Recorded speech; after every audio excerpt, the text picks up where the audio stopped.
සුබම සුබ දවසක් වේවා මගේ ආදරණීය යාළුවෝ හැමෝටම. ඉතින් ඔන්න අදත් ඔයගොල්ලෝම බලන්න ආවා. එහෙනම් අද අපි ලස්සන වීඩියෝ එකක් ගැන කතා කරමුද? අද මගේ වීඩියෝ එකෙන් මම ඔයගොල්ලන්ට කතා කරන්නේ මගේ ගෙදර ධාර්මික පැත්ත සහ මේ සබාදහම එක්ක අපි ගනුදෙනු කරන්නේ කොහොමද කියන එක ගැන. ඒකට පුංචි හේතුවක් තියෙනවා. ඒක තමයි මට මගේ වීඩියෝස් බලන ආදරණීය නංගි කෙනෙක් කමෙන්ට් එකක් දාලා තිබුණා විශ්ව ආකර්ෂණය සහ බුදුදහම ගැන ඒකේ සම්බන්ධතාවයක් තියෙනවද ඒක ගැන චූට්ටක් කියලා දෙන්න පුළුවන්ද කියලා. මං හිතනවා ඉතින් ඒ නංගිට විතරක් නෙවෙයි මේක ඉතින් අනිත් මගේ වීඩියෝස් බලන හැමෝටම චූට්ටක් හරි වැදගත් වෙයි කියලා. කොහොමද මේ සතුටින් ඉන්න පවුලක් ඇතුළට විශ්ව ආකර්ෂණය සහ මේ බුදුදහම කියන දේ බලපාන්නේ කියන එක ගැන මම දන්න විදිහට ඔයගොල්ලන්ට කියලා දෙන්නම්. අඩුපාඩු තියෙන්න පුළුවන්, වැරදිත් තියෙන්න පුළුවන්. මොකද මම මහා දැනුමක් දන්නේ නැහැනේ. මම දන්න විදිහට ඔයගොල්ලන්ට කියලා දෙන්නම්. එහෙම දන්නේ නැති දෙයක් තියෙනවා නම් ඔයගොල්ලෝ ඒව ගැන දන්නවා නම් අනිවාර්යයෙන්ම කමෙන්ට් එකක් දාන්න අමතක කරන්න එපා. එහෙනම් අපි වීඩියෝ එකට යමු. අද මගේ ගෙදර සිද්ධ වෙන ධාර්මික පැත්ත සහ මම සබාදහම එක්ක ගනුදෙනු කරන ආකාරය ගැනනේ කියන්නේ. ඉස්සර වෙලා මම මගේ ගෙදර ධාර්මික පැත්ත ගැන කතා කරනවා. අපි ඉතින් උදේ හවස බුද්ධ පූජාව සහ ගිලන්පස පූජා කරනවා. එතකොට පින්දහම් කරනවා. ධාර්මිකව ජීවත් වෙන්න උත්සාහ කරනවා. කුසල් රැස් කරන්න උත්සාහ කරනවා. කාටවත් කරදරයක් හිරිහැරයක් නැති වෙන්න ජීවත් වෙන්න උත්සාහ කරනවා. ඉතින් මේ බුදුදහම කියන එක තුල අපිට උගන්වන්නේ අපේ මනස සහ සිතුවිලි කොහොමද සංවර්ධනය කරගන්න කියලානේ. අපි මොන දානෙ දුන්නත් මොන පින්කම කරත් ඒ හැම දෙයක්ම අපිට කර්මයක් විදියට බලපාන්නේ අපේ මනස සහ අපේ සිතුවිලි වලට අනුවයි. ඒ කියන්නේ අපි හිතින් හිතනවනේ යම් සිතුවිල්ලක්. ඒ සිතුවිල්ලට අනුව ලැබෙන ප්‍රතිඵල තමයි කර්මය සහ කර්මඵලය කියලා කියන්නේ. මනෝපූපංගමා ධම්මං කියලා අපි ගාථාවකුත් ඉගෙන ගන්නේ. මේ මනස දියුණු කරන එක තමයි බුද්ධ දර්ශනය ඇතුලේ තියෙන්නේ. ඒ දියුණු කිරීම ඇතුලේ කියන්නේ අපේ සිත සහ මනස දියුණු කිරීම ඇතුලේ අපිට පින්දහම් බලපානවා. අපි ජීවිතේ ගත කරන විදිහ බලපානවා. දියුණුව හෝ අගාධය තීරණය වෙනවා. නිකමට හිතන්නකෝ දැන් අපේ ගෙදර 4 දෙනෙක් ඉන්නවා නම් ඔය 4 දෙනාගේ සිතුවිලි වෙනස්නේ. සිතුවිලි 4 ආකාරයක්. එතකොට ඒ සිතුවිලි එකට කැටි කරලා අපි සමාජයට දෙන විදිහට තමයි පෙරලා අපිට සමාජයෙන් ඒකට ප්‍රතිඋත්තර ලැබෙන්නේ. තේරෙනව නේද? එහෙනම් අපේ පවුල ඇතුලෙන් තමයි මේ හැමදේම හදාගන්න ඕනේ. ඒ කියන්නේ අපි පවුල ඇතුලේ අපි 4 දෙනාගේ සිතුවිලි යහපත් නම්, අපි කාරුණිකයි නම්, අපි ආදරණීයයි නම්, අපි මෛත්‍රී සහගතයි නම්, අපි පින්දහම් කරලා අන්නට උදව් කරන්න කැමති නම්, අපේ හිත තුල වෛරයක් නැත්තම්, අපේ හිත තුල ඊර්ෂ්‍යාවක් කුහකකමක් නැත්තම් පෙරලා අපිට ලැබෙන්නේ දියුණුවක්ම විතරයි. මේ බුදුදහම තුල උගන්වන්නේ ඒක. නිකන් හරියට කවුරු හරි පිටින් අපේ ගෙදරට එනකොට ඒ කට්ටිය කියනවා නම් මේ ගෙදර ඉන්න ආස හිතෙනවා. මේ ගෙදර දැක්කහම ප්‍රියමනාපයි. මේ ගෙදර අනිවාර්යයෙන්ම සිරියාවන්තයි. එහෙම කියලා කියනවා නම් ඒ ගේ ඇතුලේ ඇත්තටම ධාර්මිකව ජීවත් වෙන ආදරණීය පවුලක් තමයි ඉන්නේ. එතකොට ඒ පවුල දිහා බලලා එයාලා එන කෙනාත් එයාලගේ ජීවිතේට හොඳ දේවල් එකතු කරගන්න උත්සාහ කරනවා.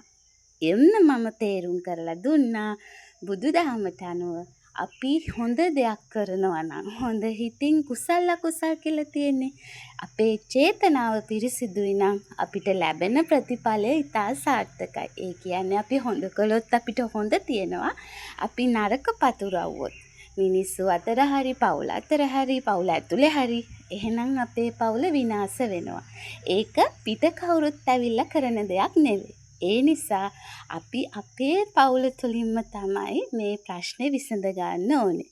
ඉතින් මගේ පවුල ඇතුලේ ධාර්මික ජීවිතයක් ගත කරන නිසා මම සතුටින් මගේ පවුලත් එක්ක ඉන්න විදිහ ඔන්න බුදුදහමෙන් ඔයගොල්ලන්ට පෙන්눔 කරලා දුන්නා. ඒ වගේම තමයි දැන් අපි විශ්ව ආකර්ෂණයට යමු.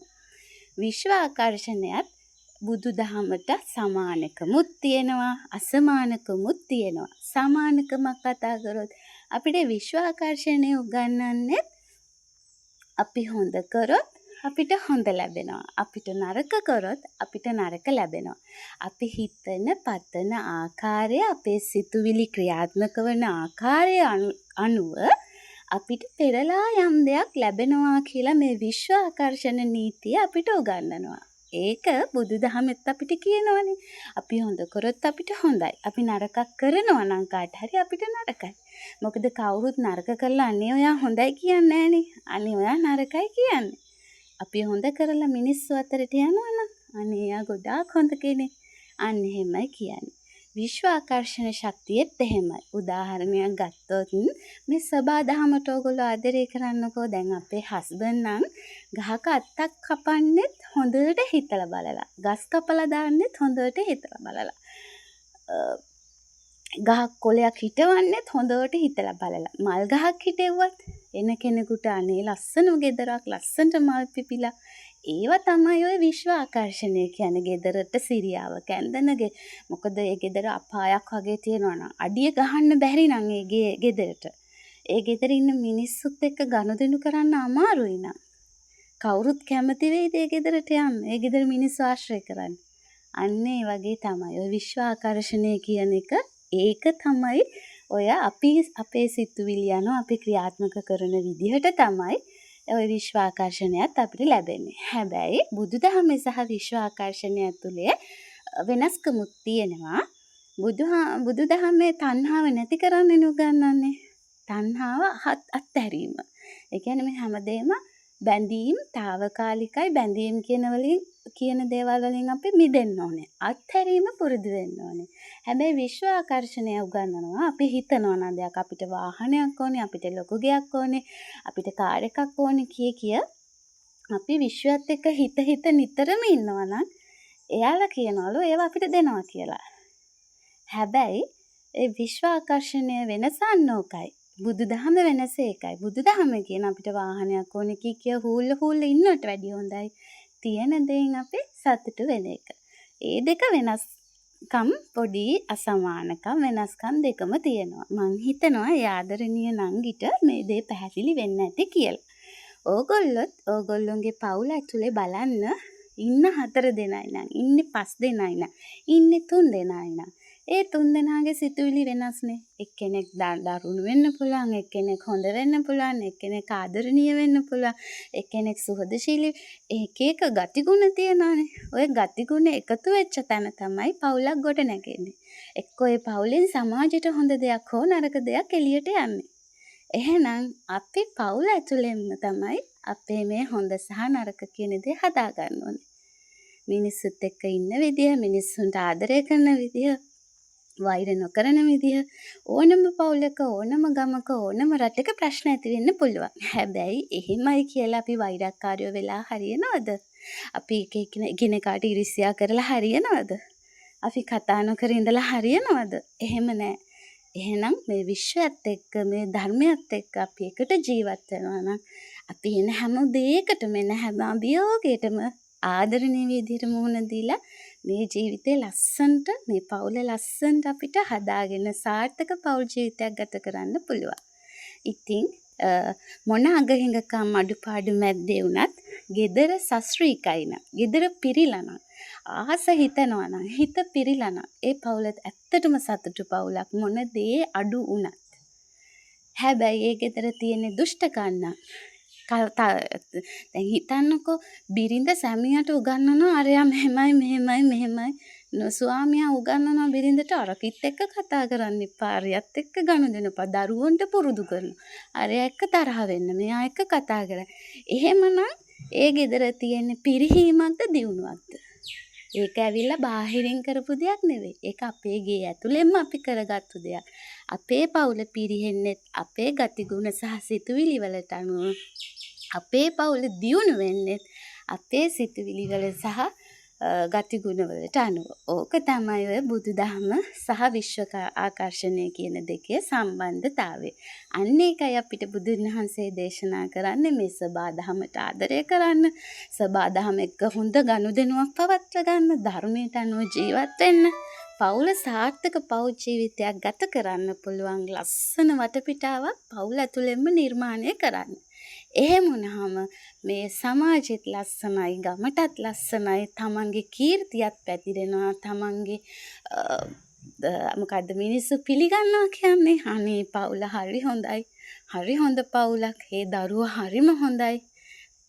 ඒවා තමයි ඒ ලැබෙන ආශිර්වාදය තමයි අපේ ජීවිතේ දියුණුව සහ අපේ ජීවිතේ අගාධය තීරණය වෙන්නේ.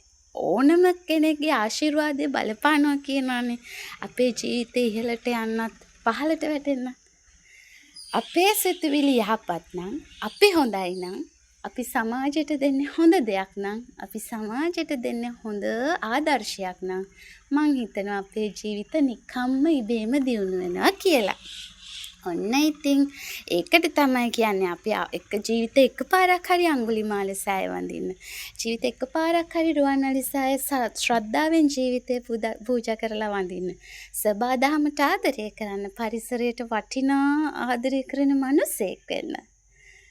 විශේෂයෙන්ම දළදා මාලිගාව ආගමික සිද්ධාස්ත තමන්ගේ ධර්මයට අනුව. දැන් මගේ බෞද්ධ ආගමයි විතරක් නෙවෙයිනේ, හැම ආගමකමයි මගේ වීඩියෝ බලනවානේ. ඒ කියන්නේ තමන්ගේ ආගමට දහමට අනුව මේ සබාදහම එක්ක හොඳ ගනුදෙනුවක් පවත්වාගෙන ධාර්මිකව ජීවත් වෙන්න. එතකොට මේ රටත් ලස්සනයි, පවුලත් ලස්සනයි, ලෝකෙත් ලස්සනයි, හැමදේම ලස්සනයි. එහෙනම් ඔන්න මම හිතනවා මගේ වීඩියෝ එක ඕගොල්ලොන්ට ගොඩාක් වැදගත් වෙන්න ඇති කියලා. අදත් මගේ වීඩියෝ එක බලපු යාළුවෝ හැමෝටම තෙරුවන් සරණයි. නමෝ බුද්දාය.